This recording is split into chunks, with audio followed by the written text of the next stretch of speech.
Hello everyone, welcome to our YouTube channel learn with Amit Ashish. Friends, इस video में हम बात करेंगे 69,000 सहायक शिक्षक भर्ती में ओवरलैपिंग के बारे में। दोस्तों, क्या है ओवरलैपिंग? इसे अच्छी तरह से समझने के लिए इस वीडियो को अंत तक ज़रूर देखें। तो चलिए फ्रेंड्स, इस वीडियो को शुरू करते हैं।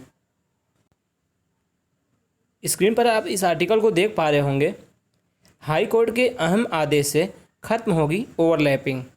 दोस्तों, इस आर्टिकल को मैं आपको पढ़कर सुनाता हूँ, उसके बाद मैं आपको इसका सार भी बताऊँगा कि ओवरलैपिंग आखिर है क्या। पहले इस आर्टिकल को पढ़ लेते हैं। हाल ही में हाईकोर्ट के अहम आदेश ने बेसिक शिक्षा महकमे में खलबली मचा दी है। 69,000 शिक्षक चयन में यह आदेश लागू हो जाए तो ओवरलैपिंग खत्म हो जाएगी। असल में कोर्ट ने प्राथमिक स्कूलों की 68,500 सहायक अध्यापकों के जिला आवंटन मामले में आदेश दिया है कि मेरिटोरियस आरक्षित वर्ग के अभ्यर्थियों को उनके वर्ग का मानकर जिला आवंटन किया जाए। कोर्ट इस मामले में पुनर्विचार याचिकाओं को भी खारिज कर चुकी है। इसे ऐसे समझिए, प्राथमिक स्कूलों के लिए 68,500 शिक्षक भर्ती हुई।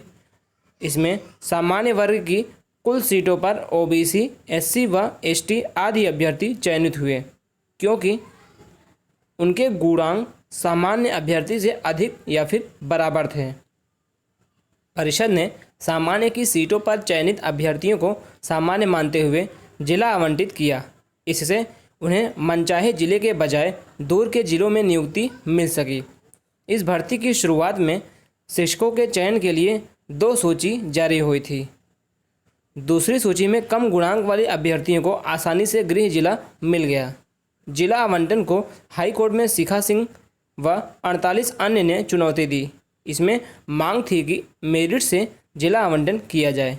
न्यायमूर्ति प्रकाश पाडिया ने 29 अगस्त 2019 को आदेश दिया कि मेरिट से नहीं बल्कि मेरिटोरियस अभ्यर्थियों को आरक्षित वर्ग का मानते हुए उनके वर्ग के अनुसार जिला आवंटित हो। यानी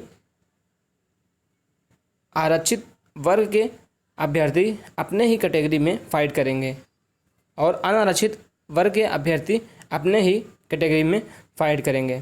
यानी जनरल कैटेगरी में कोई भी ओबीसी या एससी एसटी के अभ्यर्थी नहीं जा सकते। क्या है इस आदेश के मायने? अभ्यर्थी ने जिस वर्ग के लिए आवेदन किया है उसे उसी वर्ग में रखा जाए, भले ही उसके अंक कितने ही क्यों ना हो। फ्रेंड्स, इसका मतलब ये है, अगर आप आरक्षित वर्ग से हैं यानी ओबीसी, एससी, एसटी से हैं तो आप कितने भी नंबर पाए हों, आप जनरल की सीट पर नहीं जा सकते। आप अपने ही कैटेगरी में ही फाइट करेंगे। दूसरा पॉइंट है आरक्षित वर्ग का मेधावी यदि अपने वर्ग में चयनित होगा तो उसे आसानी से अपना जिला मिल सकता है। फिर है सामान्य वर्ग की सीटों पर अन्य वर्ग के अभ्यर्थियों को ओवरलैपिंग कराने की व्यवस्था खत्म होगी। यानी आरक्षित वर्ग के अगर कोई भी स्टूडेंट उनका नंबर जनरल वाले से ज़्यादा ही क्यों ना हो, वो अपने ही कैटेगरी में फाइट करेंगे। यानी उनको जनरल की सीटों पर ओवरलैप नहीं कराया जाएगा।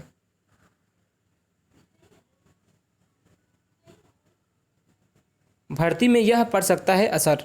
सामान्य वर्ग के अभ्यर्थी 36,614 लिखित परीक्षा उत्तीर्ण हैं। ऐसे में अधिकांश चयनित होंगे। यानी अनारक्षित यानी जनरल कैटेगरी के अभ्यर्थी मैक्सिमम नियुक्त हो जाएंगे, क्योंकि अनारक्षित सीटों पर आरक्षित वर्ग के अभ्यर्थी फाइट नहीं कर सकते।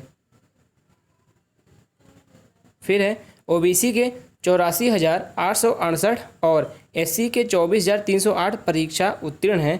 अधिकांश का नहीं हो सकेगा चयन, क्योंकि आरक्षित वर्ग के अभ्यर्थी जनरल की सीटों पर तो जाएंगे नहीं, वो अपने ही वर्ग में यानी अपने ही कैटेगरी में फाइट करेंगे। तो ऐसे में ओबीसी के जितने सीट हैं उतने ही लोग चयनित होंगे, बाकी को बाहर का रास्ता देखना पड़ सकता है।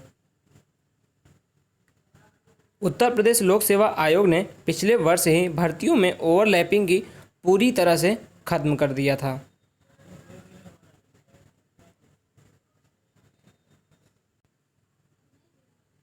आज के वीडियो में बस इतना ही दोस्तों।